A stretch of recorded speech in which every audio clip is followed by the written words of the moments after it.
This story is titled, "My family said I wasn't invited to mom's birthday party because I'm a loser, so I just laughed realizing they only love me for money. When I pretended to be broke and canceled all party payments and reservations, now they're in for a big surprise." Sup Reddit, my name is Tyler, and I'm 36 years old. I've been married to Jessica for over a decade now. She's 35, and we've been together since our sophomore year of college when we met in a statistics class. We've been practically inseparable ever since that first semester. We have two amazing kids together, Connor, who's 8, and Sophie, who just turned 4. We live in a modest 3-bedroom ranch house just outside Cleveland. The house definitely needs some work, but it has good bones and plenty of potential. I run my own custom furniture and woodworking business, specializing in high-end built-ins and restoration pieces. It's not the most glamorous career in the world, but it provides a decent living for my family.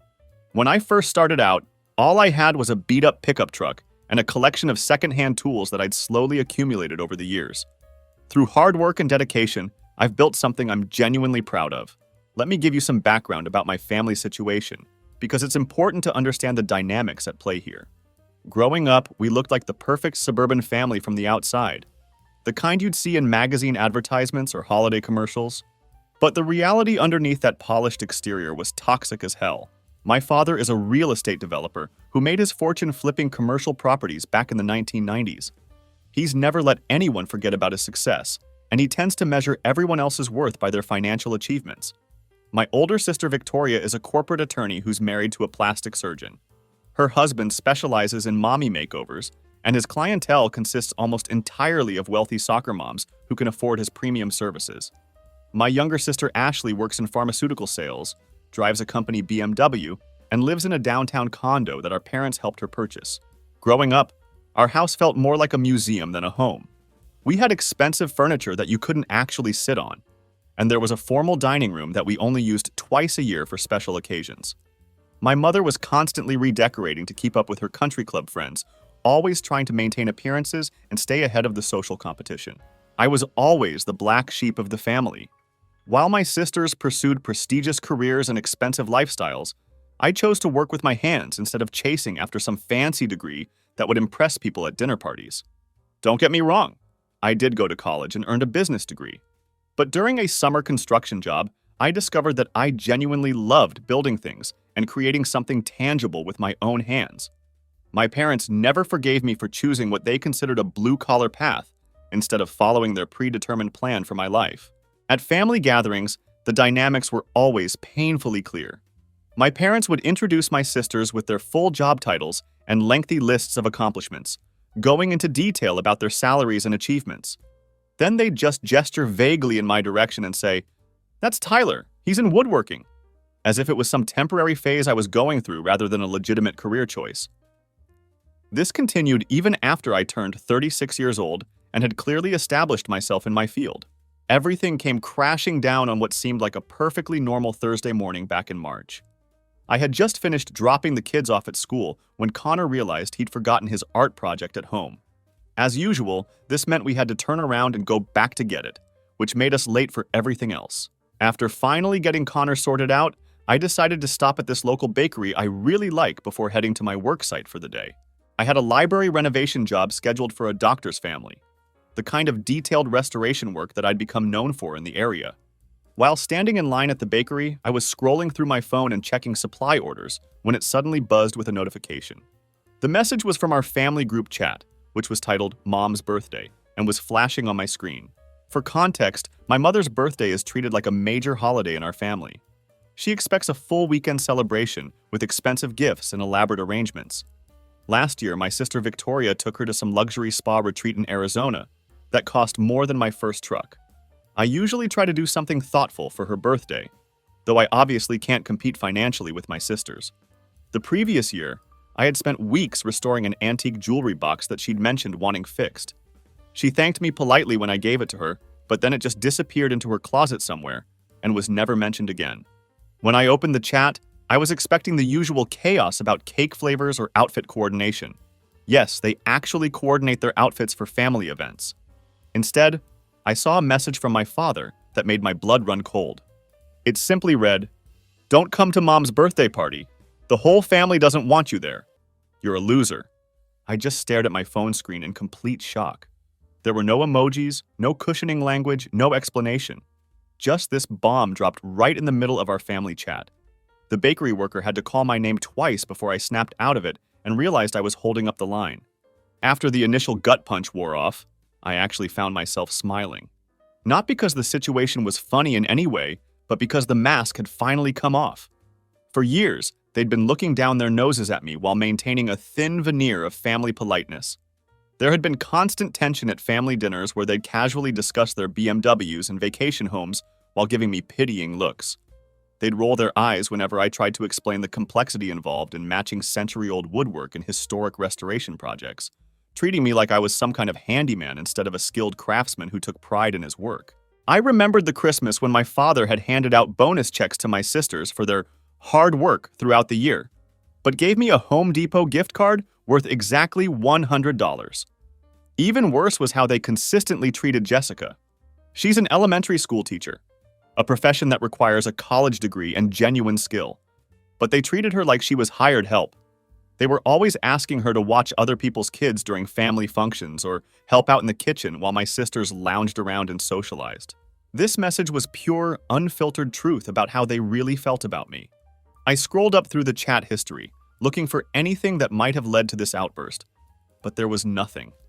Just some mundane messages about party decorations and catering arrangements, and then suddenly, you're a loser. I wrote back with just one question. So you chose money over your son? Then I immediately canceled the restaurant reservation I'd made 3 weeks earlier. It was at this fancy Italian place where meals start at $90 per plate. My mother had always talked about this restaurant, claiming it was too exclusive to get reservations and that she'd love to try it someday. What she didn't know was that I had done a custom wine cellar renovation for the owner the previous year. I had worked weekends for 2 solid months to get every detail perfect, and the owner was so impressed with my craftsmanship that he promised me access to their private room whenever I wanted it. I had booked that private room for $2,500 and arranged for a special menu featuring all of my mother's favorite dishes. I had even hired a jazz trio to play her favorite songs throughout the evening. Nobody in my family knew about any of these arrangements. I had wanted to surprise them and show them that I was still family, even though I didn't drive a European car or vacation in the Hamptons like they did. Then came the flood of responses, and it became clear that this wasn't just my father acting alone. My cousin Bradley, who works as an investment banker, was the first to respond. He's a total douchebag who once asked me if I needed a loan in front of everyone at Thanksgiving dinner, making it sound like some kind of charity case. He replied to the group chat with a series of laughing emojis, as if my father's message was the funniest thing he'd ever read. My sister Victoria jumped in next with a message that cut deep. You really are delusional. Still living in your little woodworking fantasy while the rest of us built real careers. Maybe if you'd applied yourself in school like Dad wanted, instead of playing with hammers, you wouldn't be embarrassing us all. The condescension in that message was breathtaking. Here was someone who had never built anything with her own hands, dismissing years of skill development and craftsmanship as playing with hammers. It perfectly encapsulated how my family viewed my work, not as a legitimate profession requiring expertise and artistry, but as some kind of hobby that I should have outgrown by now. Ashley, who I honestly thought might have my back since I'd helped her move 3 times and fixed up her condo for free on multiple occasions, just liked the message and stayed completely silent. Her silence was almost worse than if she had joined in the attack, because it showed that she was willing to watch me get torn apart without saying a single word in my defense. Then my uncle sent what might have been the most insulting response of all. A meme with my face photoshopped onto a clown's body. The caption read, "When you think manual labor makes you successful." The speed with which he must have created this suggested he'd been waiting for an opportunity like this for a while. What struck me most was how quickly they were all responding to each other, like they'd been sitting around waiting for this moment to finally unleash years of pent-up disdain. The messages were coming in within seconds of each other, creating this overwhelming avalanche of criticism and mockery. The group chat completely exploded as more family members piled on. My Aunt Carol chimed in asking if I could at least dress properly if I did decide to show up to the party. One of my other cousins suggested that maybe I could park cars or do something else useful at the event, as if my only value was as unpaid labor. My mother's sister added that maybe it was for the best that I wouldn't be there, since Jessica clearly doesn't own anything appropriate for the venue anyway. That last comment about Jessica was the moment I knew I was truly done with all of them. It's one thing to attack me and my career choices, but dragging my wife into it and insulting her wardrobe crossed a line that couldn't be uncrossed. Jessica is one of the most genuine, kind-hearted people I've ever known, and she didn't deserve to be collateral damage in their campaign to make me feel worthless. After reading that group chat explosion, I didn't say another word to any of them. Not in the chat, not to my father directly, not to anyone. I didn't block them or delete the thread, though. I wanted them to see me online and active, living my life. I wanted them to wonder what I was thinking and what I might do next. I finished my coffee at the bakery and drove to my job site as if nothing had happened. I worked through the entire day with my usual focus and attention to detail. The client's wife even brought me lunch that afternoon, something she did occasionally because she appreciated how carefully I was rebuilding her dream library. She actually listened to what she wanted and took her input seriously, unlike their previous contractor who had tried to impose his own vision on her space. It was just a normal day on the surface, but everything had fundamentally changed. When I came home that evening, I played catch with Connor in the backyard and helped Sophie with her reading practice. We ate dinner together as a family, and I maintained my usual routine with the kids. But after Connor and Sophie were in bed, I told Jessica everything. I didn't just tell her about the message and the group chat responses. I told her about all the years leading up to this moment, how they made snide comments about her teacher's salary while simultaneously asking her to watch their kids for free, how my mother would accidentally exclude us from family photos because we weren't dressed upscale enough for her standards, or position us in the back where we'd be less visible. I told her about the time at my nephew's birthday party when my sister asked Jessica if she could help the catering staff set up, not realizing she was basically asking my wife to provide unpaid labor at a family event. I explained how my father had given my oldest sister a $25,000 gift for the down payment on her house. But when I asked for a $5,000 loan to purchase some essential business equipment, he told me that helping me would just be enabling my poor choices. I described how my mother had developed this habit of introducing Jessica as simply Tyler's wife, followed by "she's a teacher" in a tone that made it sound like she was announcing that Jessica had some kind of contagious disease. Jessica listened to everything without interrupting once. When I finished recounting years of accumulated slights and insults, she didn't say "I told you so," even though she absolutely could have. She'd been telling me for years that my family treated us like second-class citizens, but I had always made excuses for them, or tried to see their behavior in the best possible light. Instead of gloating about being right, she just nodded thoughtfully and asked, "What do you want to do?"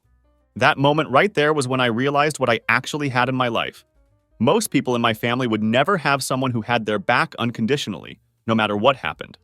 They were all too busy climbing over each other to get to the top of some imaginary social ladder, constantly throwing each other under the bus to impress my father or gain some advantage. My older sister had literally scheduled her wedding during my younger sister's college graduation ceremony just to steal the spotlight and ensure she got maximum attention. That's the kind of family they were. I told Jessica that I didn't just want revenge against them. I wanted to show them that money isn't everything, and that they'd thrown away the only person in their lives who had ever genuinely cared about them as human beings rather than for what they could provide financially or socially. "So what's the plan?" she asked. And that's when everything started to take shape in my mind.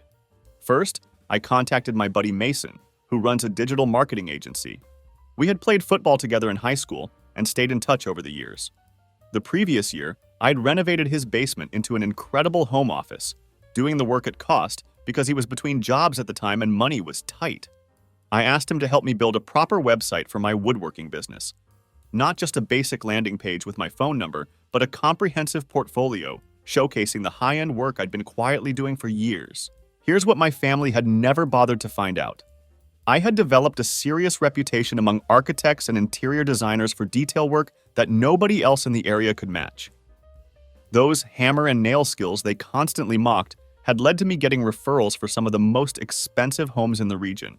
I just never bragged about my successes the way they would have, because that's not who I am as a person.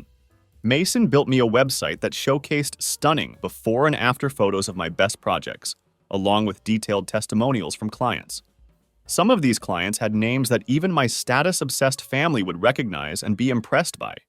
He also set up a proper booking system, and created targeted social media campaigns that would reach exactly the kind of high-end clients I wanted to work with.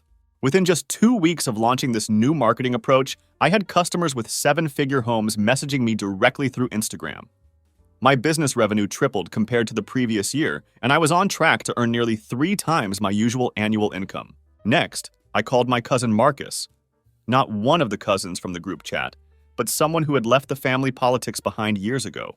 He distanced himself from everyone after his father, my uncle, had borrowed $150,000 from Marcus's college fund to invest in what he claimed was a sure-thing casino development project that went completely bust. Despite the family drama, Marcus and I had kept in touch on the down low, grabbing lunch whenever he was in town for business. Marcus lives out in Boulder, Colorado, where he owns a portfolio of rental properties. He'd always said there was room for me if I ever wanted to make a fresh start somewhere new. He'd even offered me a deal on one of his houses a while back, but I'd never seriously considered taking him up on it until now. When I told him I was thinking about moving and starting fresh, he didn't hesitate for even a second. He said one of his tenants was leaving in 3 months, and the place was mine if I wanted it. It was a 4-bedroom house on the edge of the mountains, where the mortgage payments would actually be less than what we were currently paying. There would be plenty of space for the kids to grow up, and I'd have a workshop 3 times the size of my current garage. Most importantly, it would give us the peace and distance we needed to build our own life. Meanwhile, I was playing it completely cool on social media. I started posting pictures of Jessica and me at charity events in the wealthy parts of town where I had clients. I shared photos of coaching Connor's Little League team, where he was actually getting pretty good at baseball. I posted pictures from Sophie's dance recital, where she had earned a solo performance despite being the youngest kid in her class. Every post showed our family dinners, always smiling, always together, always genuinely happy. I also began posting before and after shots of my latest projects, all of which were in multi-million-dollar homes with owners who trusted me with their most valuable spaces. There was the famous former NFL player's custom media room, a tech CEO's elaborate library complete with hidden passages and built-in gadgets, and the complete restoration of a historic mansion's original woodwork that had been featured in a major design magazine. I knew my family was watching all of this activity because they're far too nosy not to keep tabs on what I was doing. Sure enough, one day Victoria sent me a private message asking, "Where did you get the money to attend the Children's Hospital Gala? Those tickets are $500 each. Dad thinks you might be in some kind of financial trouble and making bad decisions." The translation was crystal clear. They couldn't stand the possibility that I might actually be doing well financially without their help or approval. I left her message on read without responding. Then my mother texted me directly, not in the group chat but as a private message. "Tyler, I see your business is doing well. Maybe we should talk. Your father has some connections that might help you expand. Some of our friends have been asking about your work, which is a bit awkward since we don't know what to tell them." The translation was painfully obvious. Now that other wealthy people were starting to notice my success, they wanted to pretend they'd been supportive all along. They were probably embarrassed that their friends were praising work done by the son they'd just called a loser in the family group chat. It was incredibly tempting to tell them all to go fuck themselves. But I held back. I needed more time to execute my plan properly. This wasn't about giving them a piece of my mind in some heated confrontation. This was about showing them exactly what they had thrown away when they chose status and money over family loyalty. My mother's birthday came and went, and obviously I didn't show up. But I heard about the disaster through Ashley afterward. She got in touch with me about a week later, and she said the energy at the party was incredibly weird. People kept bringing me up throughout the evening, asking where I was and why I wasn't there.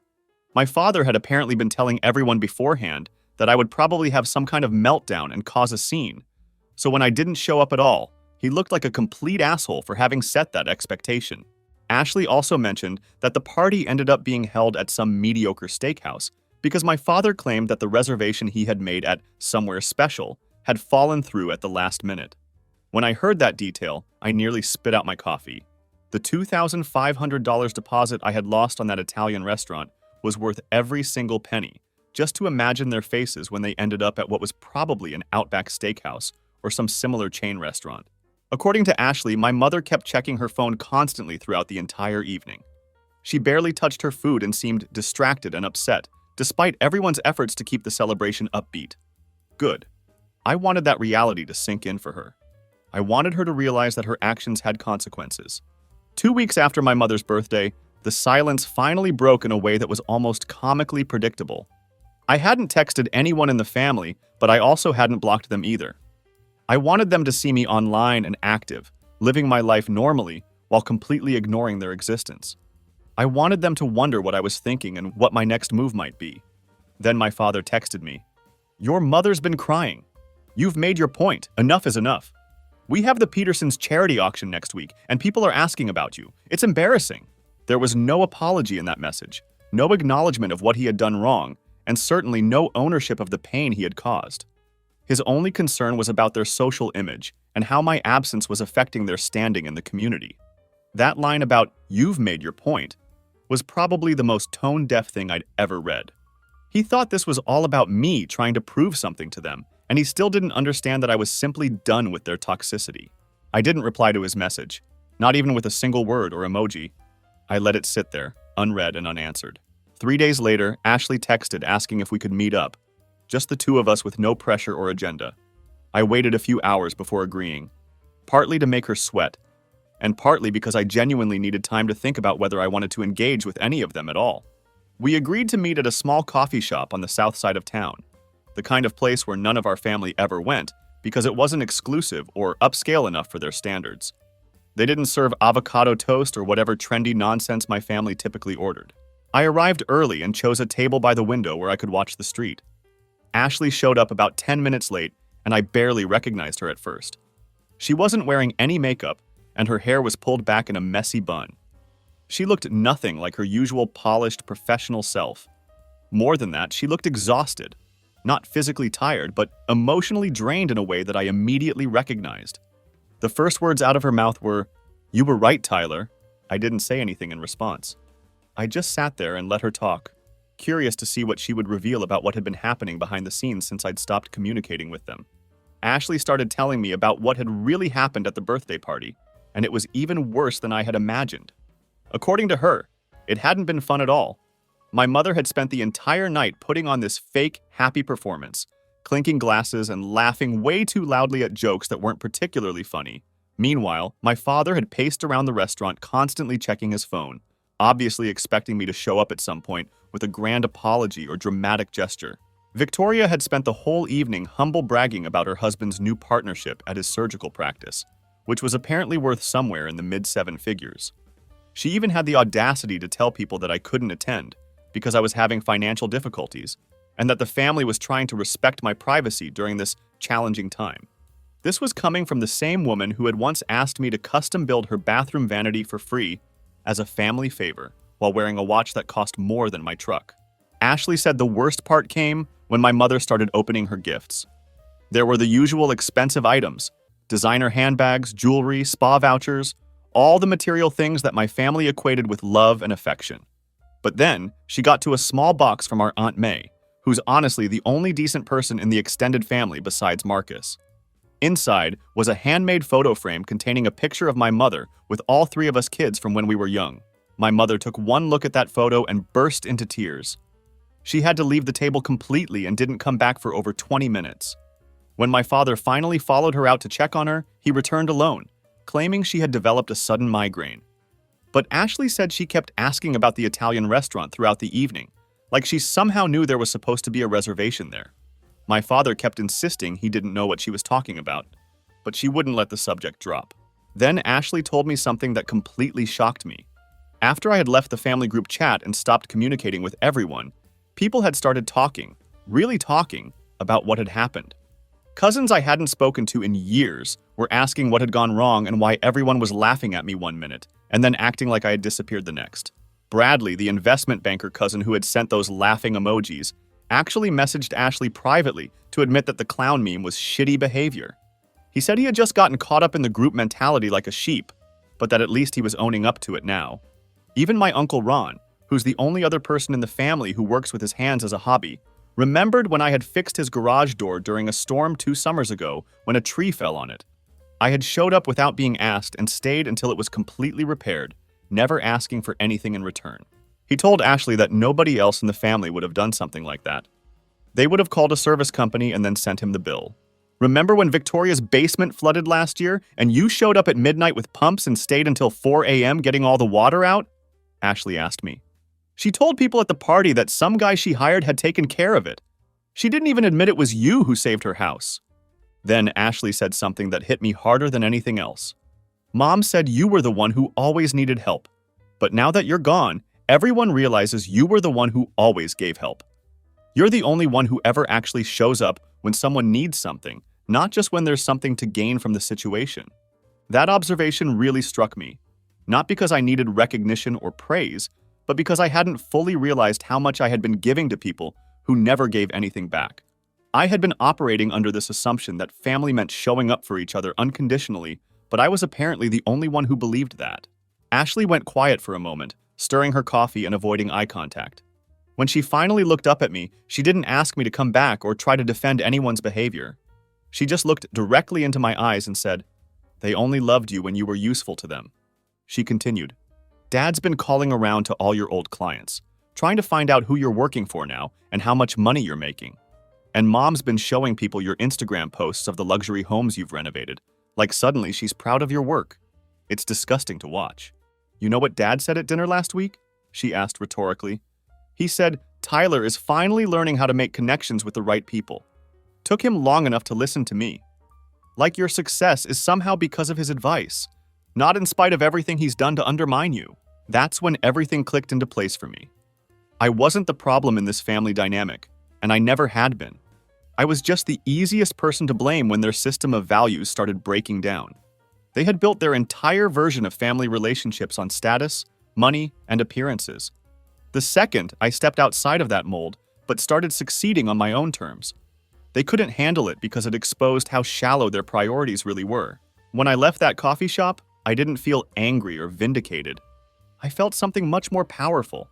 I felt completely clear, like a fog had finally lifted after years of confusion.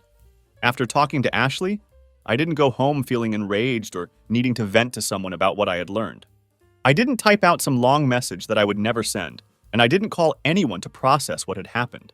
I just sat in my truck in the parking lot, staring at the gray sky and feeling clearer than I had felt in years. I knew then that there wouldn't be some big confrontation or dramatic blow-up with my family. I didn't want that kind of scene, and more importantly, I didn't need it. What was coming wasn't going to be a single moment of revelation. It was going to be a slow, deliberate, unmistakable movement away from everything they represented. The transformation started with taking my business to the next level. The new branding that Mason had helped me develop had already doubled my client base, but now I decided to go all in on this expansion. I invested $20,000 in a targeted advertising campaign that focused exclusively on the wealthiest neighborhoods in our area. This wasn't just throwing money at random ads. This was strategic marketing designed to reach exactly the kind of high-end clients I wanted to work with. I hired a part-time administrator to handle all the booking and billing responsibilities, which freed me up to focus on the actual craftsmanship and client relationships. I started documenting every project with professional photography, and even invested in drone footage to capture the full scope of the work I was doing. The visual documentation was incredible. It really showcased the transformation that my work could achieve in these luxury homes. I even went so far as to hire a videographer to create a mini documentary about a $1.2 million library renovation I had completed for a local CEO. The video showed every aspect of the project, from the initial consultation to the final reveal, and it demonstrated the level of skill and attention to detail that went into my work. That video ended up going mini viral in our local area, getting shared among exactly the crowd that my parents had always desperately wanted to impress. The results were immediate and dramatic. I started getting calls from people whose homes I had never been invited to, despite the fact that I had grown up in the same social circles. One woman, who happened to be a close friend of my mother's, hired me to completely redo her master bathroom. During the consultation, she couldn't stop talking about how Marion never mentioned how talented you are. The irony wasn't lost on me. Here was someone from my mother's inner circle, praising work that my family had dismissed as worthless for years. I never brought up my family relationships during these client interactions, but the success, growth, and professional respect were all clearly visible. People in the community were definitely taking notice of what I was building. Meanwhile, I noticed that cousins who had ignored my texts for years were suddenly following my business social media accounts. Victoria started liking my posts again, but tellingly, she only liked the ones where you could see expensive homes in the background. Even my father called the business line once, though he hung up immediately when my new assistant answered the phone. I ignored all of these attempts at reconnection completely. Instead of acknowledging their sudden interest, I posted what seemed like a casual, normal photo to my personal social media account. It was just a stack of moving boxes with the caption, "New chapter loading." There was no location tag, no explanation, and no additional context. Just enough information to make people curious about what might be happening next. Ashley texted me the very next morning asking, "Wait, are you moving?" Followed immediately by Mom's freaking out. I didn't answer her message. What my family didn't know was that I had been making some serious power moves behind the scenes while they were all focused on my social media posts. Remember that client whose library I had renovated? The one featured in the viral video?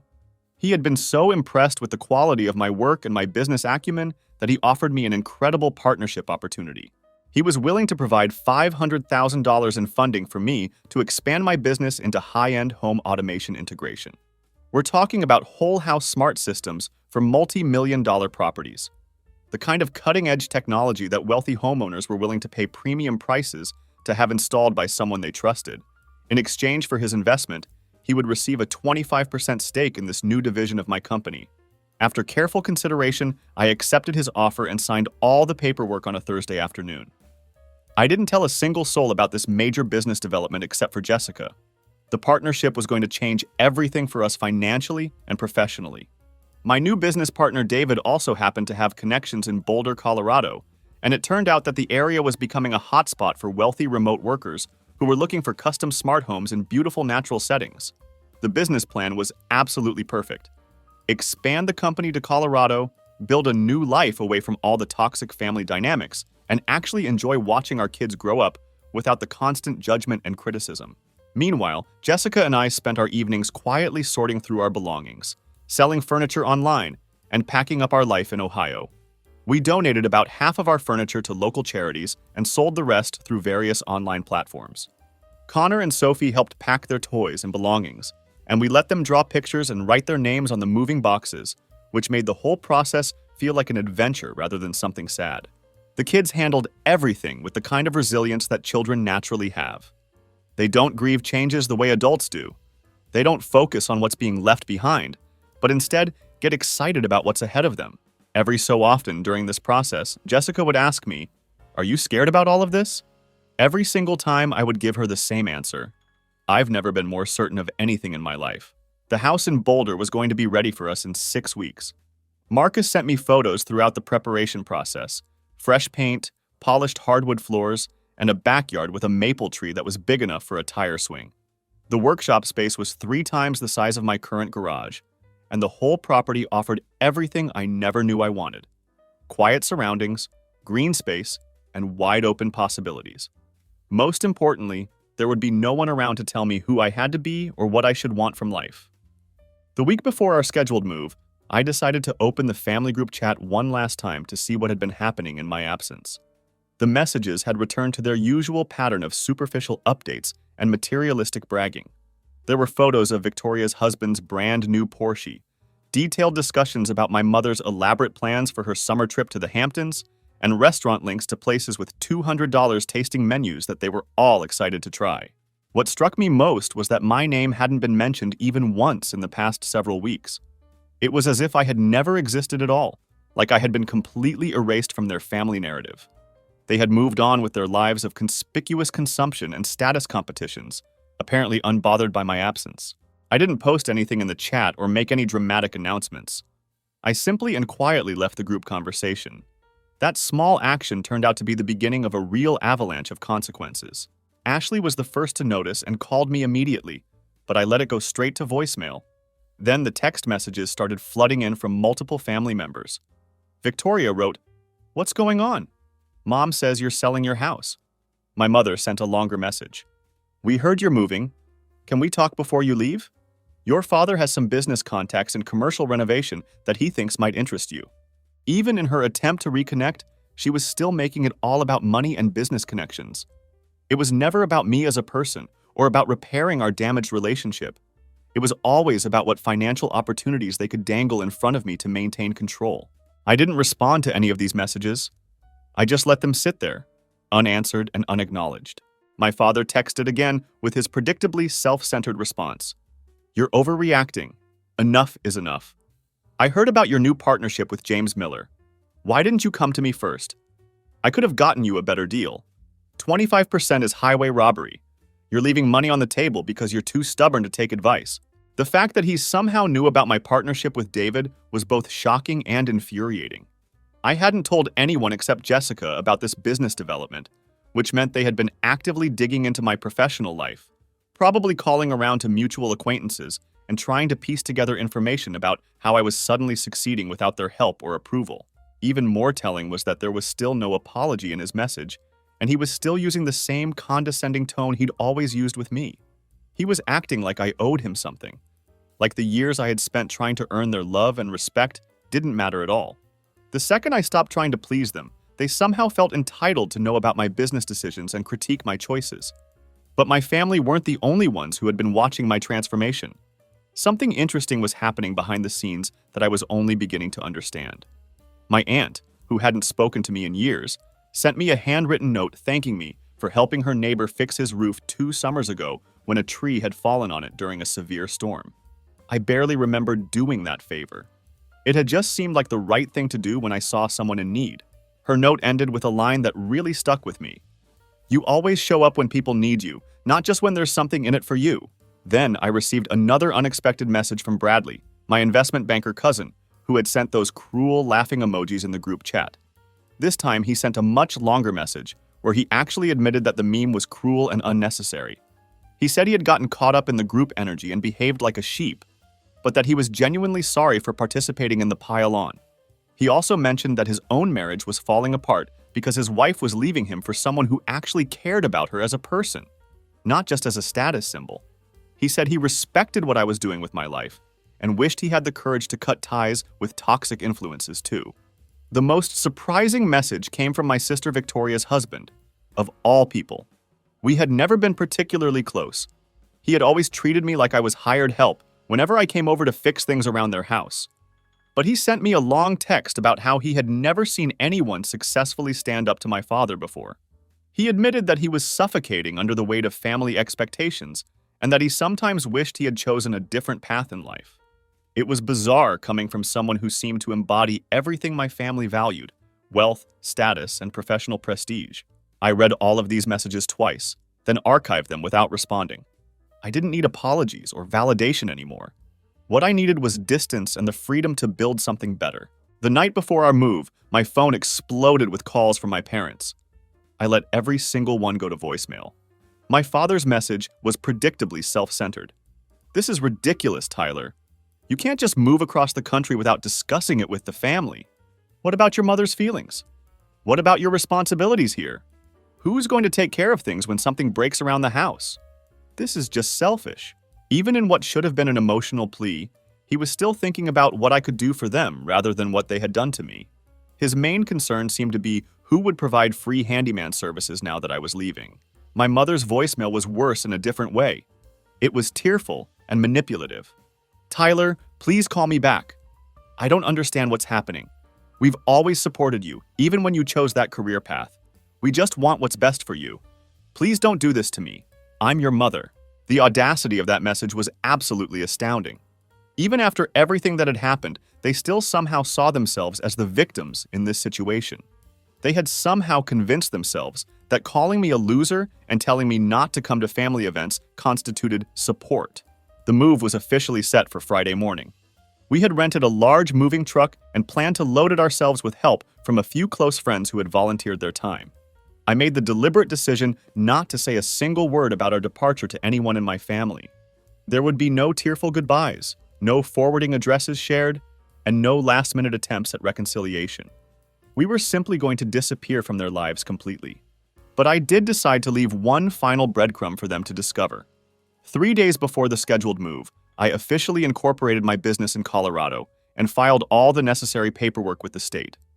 Since business incorporation records are public information, I knew that anyone who really wanted to find this information could do so with minimal effort. Then I updated my business website to reflect our new location, adding a prominent banner that read, "Now serving Boulder and surrounding areas." Along with this announcement, I posted a professional photograph of myself standing confidently in front of the stunning Blue Ridge Mountains, looking every bit the successful entrepreneur I had become. I knew they would see this update eventually. They were far too nosy and controlling not to monitor my online presence. On the morning of our departure, just before pulling out of our driveway for the final time, I posted one last photo to my personal social media account. It was a picture of our empty living room with natural sunlight streaming across the hardwood floors. The caption read, "Sometimes leaving toxic people behind is the only way to grow. Family isn't about blood or money. It's about who actually gives a damn when it counts." After posting that final message, I turned off my phone completely. I didn't want to see their immediate reactions or deal with the inevitable flood of angry messages and frantic phone calls that would follow. We hit the road around 8 a.m. on a cool, overcast morning that felt absolutely perfect for leaving everything behind. Jessica drove our SUV with Connor and Sophie, while I followed behind in the rental truck loaded with our entire life. I drove with the windows down and one arm hanging out, enjoying the feeling of freedom. I didn't even turn on any music. I didn't need a soundtrack for this moment. There was just the steady hum of tires on asphalt and the peaceful silence between small towns as we put more and more distance between ourselves and Ohio. The drive to Boulder took almost 8 hours, but it felt like it passed in minutes. There was no second guessing, no moments of doubt or what-if scenarios running through my mind. Just this strange, deep peace that seemed to grow stronger the further we got from everything we were leaving behind. It was like a weight was physically lifting from my shoulders, a burden I hadn't even fully realized I was carrying until it was finally gone. Halfway through the journey, we stopped at a roadside diner for lunch and to stretch our legs. Connor asked me if Grandma and Grandpa would ever come visit us in our new house. I had to think carefully about how to answer that question honestly, without burdening him with adult problems. I told him that maybe they would visit someday, but probably not right away. Then Sophie, with the blunt curiosity that only 4-year-olds possess, asked if that made me sad. I had to pause and really consider my feelings before responding. Honestly, no, sweetheart, I told her. Sometimes people can love you, but not be good for you at the same time, and that's okay. We're going to be very happy in our new home. Marcus met us at the new house with a spare set of keys and 2 large pizzas, which was exactly the kind of thoughtful gesture that reminded me why I valued our friendship. The property was even more beautiful in person than it had appeared in the photos he'd sent. There was a big wraparound porch, mature trees that weren't suffocating in suburban conformity, and genuine space both inside and outside the house. Most importantly, there was room to breathe and room to build something meaningful without constantly living in someone else's shadow. The kids immediately ran through every room of the house, claiming spaces and making excited plans. Sophie was yelling about how her new bedroom walls absolutely had to be painted purple, just like the wildflowers she'd seen growing outside. Connor was already measuring spaces and planning where his baseball equipment would go. Jessica leaned against the kitchen counter and smiled at me in a way that said everything without needing words. I knew she felt the same sense of relief and possibility that I was experiencing. That first night, after the kids had collapsed on sleeping bags next to their half-assembled bunk beds, I sat on the front porch and finally turned my phone back on. The messages poured in immediately, flooding my screen with notifications that I had been avoiding all day. I scrolled through them slowly, like I was turning pages in a book whose ending I already knew and had accepted. My mother had written, "Please don't shut me out. This isn't how families work things out. We're worried about your financial stability. Your father says this business venture is a mistake." Victoria's message was typically self-righteous. "You're tearing this family apart over what? A text message? Dad says this partnership is going to fail without his connections. He's just trying to protect you." Even Ashley, who I had thought might understand my perspective, had apparently cracked under family pressure. "You could have at least said goodbye. We're your family, Tyler. This isn't like you. Mom found your restaurant reservation for her birthday, and she's devastated." But the message that stood out most was from my father, and it perfectly captured everything that was wrong with his worldview. "You're acting like a child. Running away won't solve anything. When this falls apart, don't come asking for help. Your mother is inconsolable, and it's your fault." I expected more loyalty from a son I raised. I actually laughed out loud when I read that last message. After everything that had happened, that was the best he could come up with. Still trying to put me down, still assuming I would fail without his guidance, still making it all about loyalty to him while showing absolutely none to me. I didn't respond to any of these messages with angry rebuttals or detailed explanations. I didn't rage or argue or try to make them understand my perspective. Instead, I simply and quietly deleted every message, deleted the entire message thread, and blocked all of their phone numbers one by one. It was clean, final, and peaceful.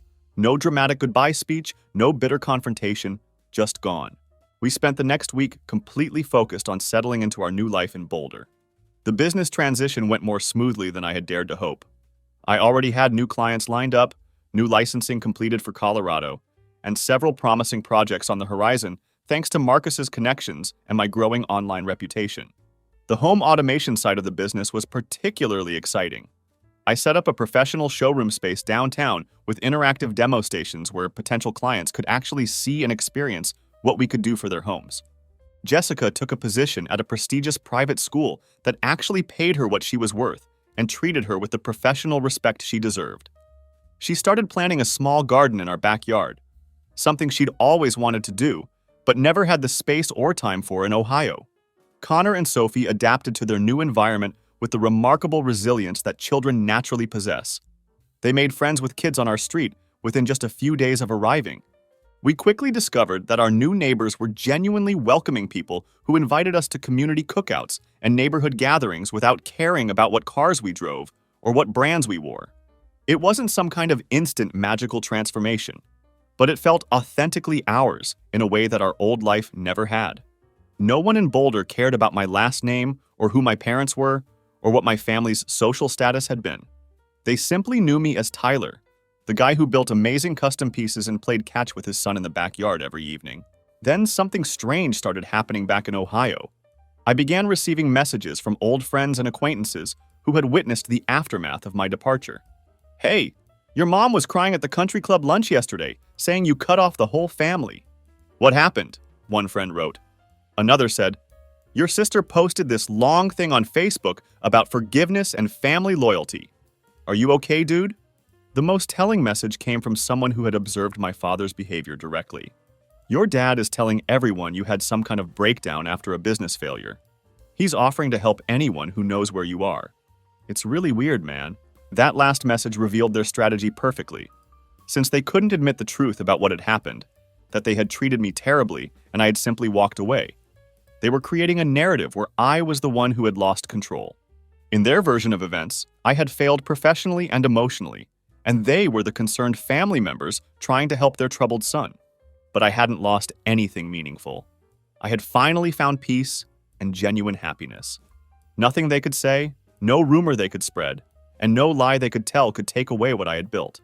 For the first time in my adult life, I wasn't living in reaction to their expectations or trying to prove myself worthy of their approval. I was simply living my own life on my own terms. 1 year in Boulder changed absolutely everything for our family. It wasn't just a fresh start. It felt like someone had quietly handed my entire life back to me after years of having it controlled and diminished by other people's toxic expectations. The business exploded beyond my wildest projections. The home automation partnership brought in clients I had never dreamed of having access to: professional athletes, tech executives buying mountain retreats, and old money families renovating century-old estates with unlimited budgets. We cleared $1.2 million in revenue that first year, with projections to hit $2 million the following year. I hired a team of 15 skilled craftsmen, all of whom took genuine pride in their work and shared my commitment to excellence. Jessica was absolutely thriving at her new school, where she was respected and valued for her teaching skills rather than treated like she had chosen some kind of fallback career. Connor made the competitive travel baseball team and was crushing it on the field. Sophie got accepted into a highly selective dance program and was excelling with her natural talent and hard work. We even bought a second property, a small cabin by a pristine mountain lake that served as our weekend getaway spot. For the first time in my adult life, I woke up every morning without that familiar weight on my chest. There was no pressure to constantly explain or justify myself. No silent scoreboard where I was perpetually losing points just because I had chosen a different path than what others expected. I barely thought about my family back in Ohio, to be completely honest.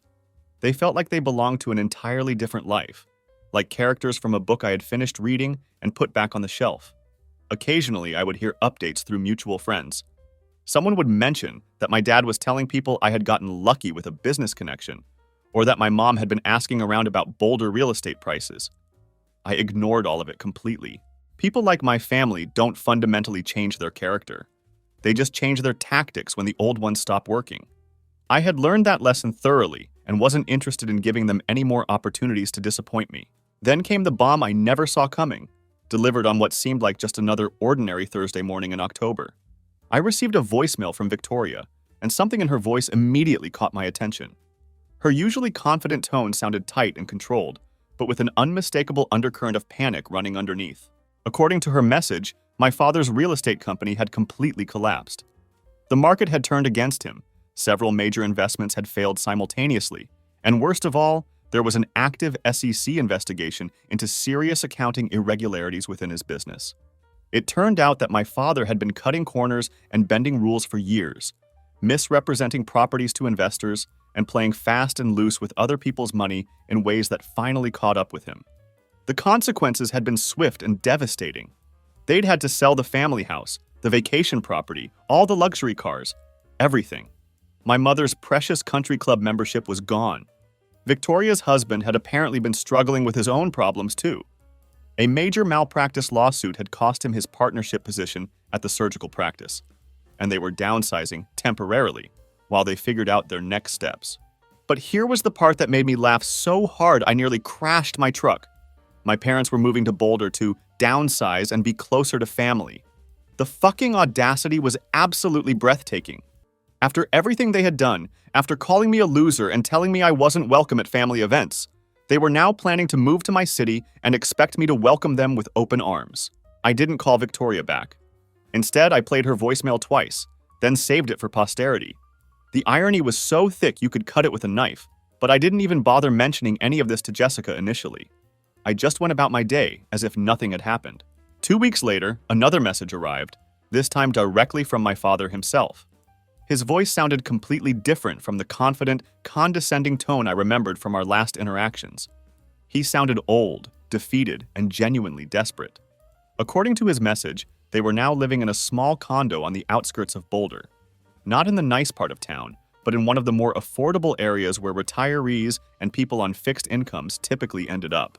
Medical bills from his emergency gallbladder surgery had apparently wiped out what little savings they had managed to salvage from the business collapse.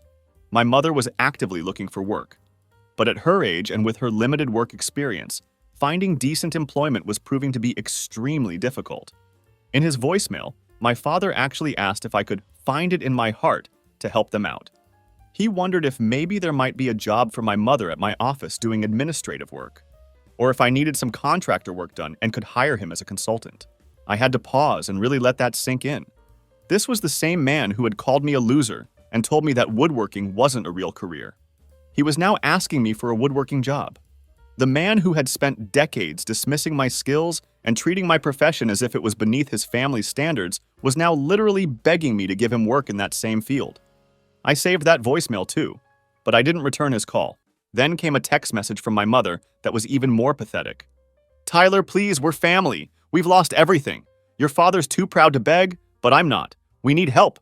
Victoria can't help us because they're underwater on their mortgage. Ashley got laid off from her pharmaceutical job. You're our only hope." I showed that message to Jessica that night after the kids were in bed. She read it twice, then looked up at me with a knowing expression. "What are you going to do?" she asked. I smiled and gave her the simplest answer possible. Nothing. 2 days later, I was at a client meeting in downtown Boulder when I spotted them completely by accident. They were coming out of one of those budget diners, the kind of place with $7.99 lunch specials and plastic tablecloths. My mother looked noticeably thinner than I remembered, and definitely older.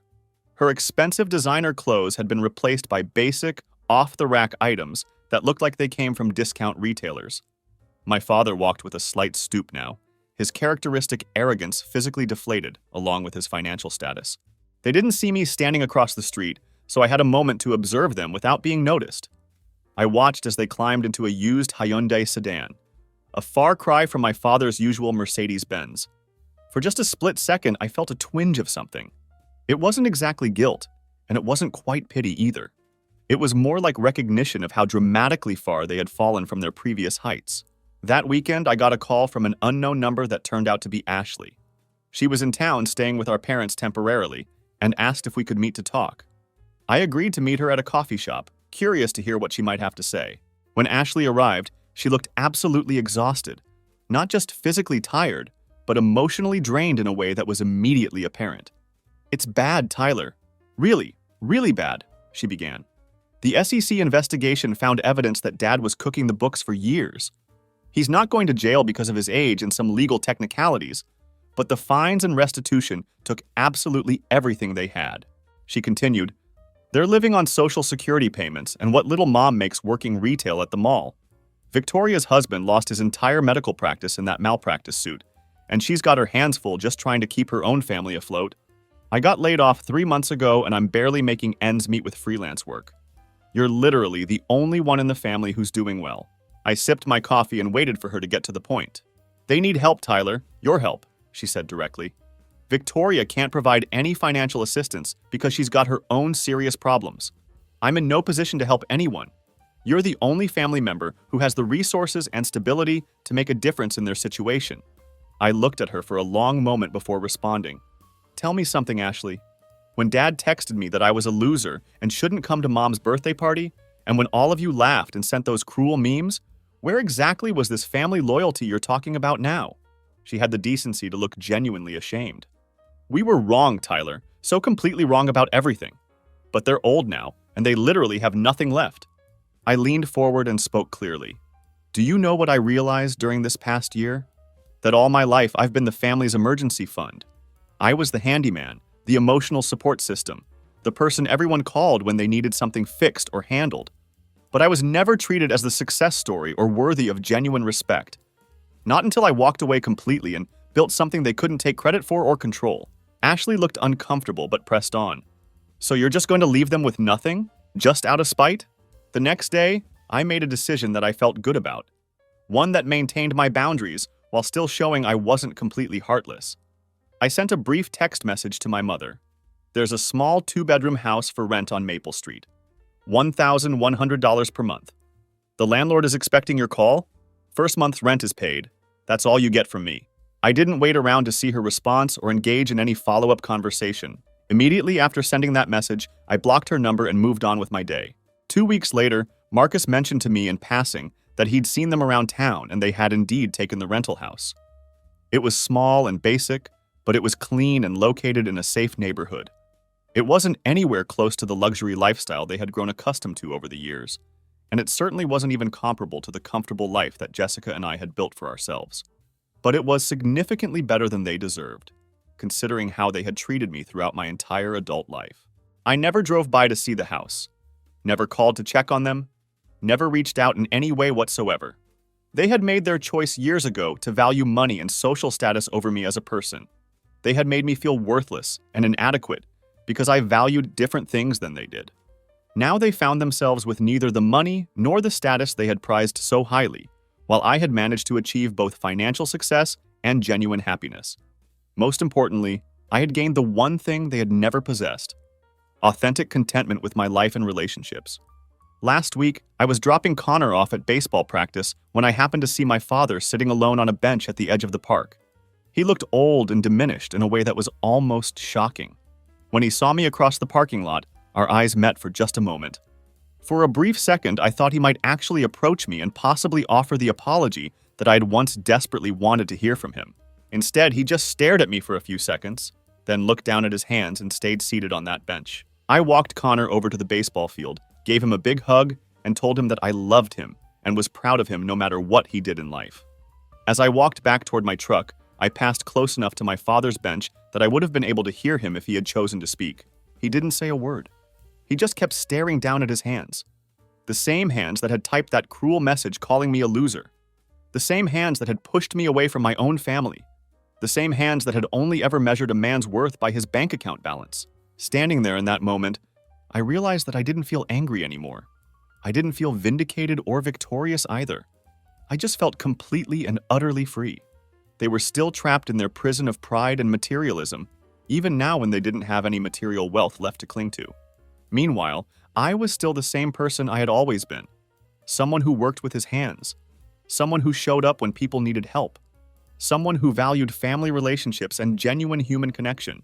The only difference was that now I finally understood that family isn't automatically defined by blood relationships. Sometimes when I see them around town, my mother scanning coupon advertisements at the grocery store, my father sitting alone at the public library with nothing particular to do, I think about how easily they could have maintained a relationship with their grandchildren. I consider how they could have been a meaningful part of our lives here in Boulder if they had made different choices. All it would have required was a simple, sincere apology and some basic human decency. But they couldn't manage to give even that much. Not even now when they're broke and humbled by circumstances beyond their control. They still can't bring themselves to admit that they were wrong about me or that their treatment of me was unacceptable. My father still crosses the street to avoid me when he sees me approaching. My mother still watches Connor and Sophie from a distance when they're playing at the local playground, never approaching them or trying to introduce herself as their grandmother. And that level of stubbornness and pride is exactly the revenge I never knew I wanted. It's not their financial suffering that satisfies me, and it's not their desperate need for help that makes me feel vindicated. It's their complete irrelevance to my life and happiness. They chose money and social status over their relationship with their son. They chose to maintain their pride and superiority complex over building genuine family bonds. Now they have neither the money and status they valued so highly, nor the loving family relationships they threw away. Meanwhile, I have everything that truly matters: financial success, professional respect, a loving marriage, healthy children, and most importantly, peace of mind. Because I've learned that the best revenge isn't making people pay for what they've done to you. The best revenge is making them watch while you thrive completely without them. They get to see every day what they could have had if they had simply chosen love over money, humility over arrogance, and family loyalty over social climbing. Instead, they chose their path, and now they get to live with the consequences while watching me enjoy the life I built after walking away from their toxicity. That's a lesson that no amount of money can buy, and it's a truth they'll carry with them for the rest of their lives.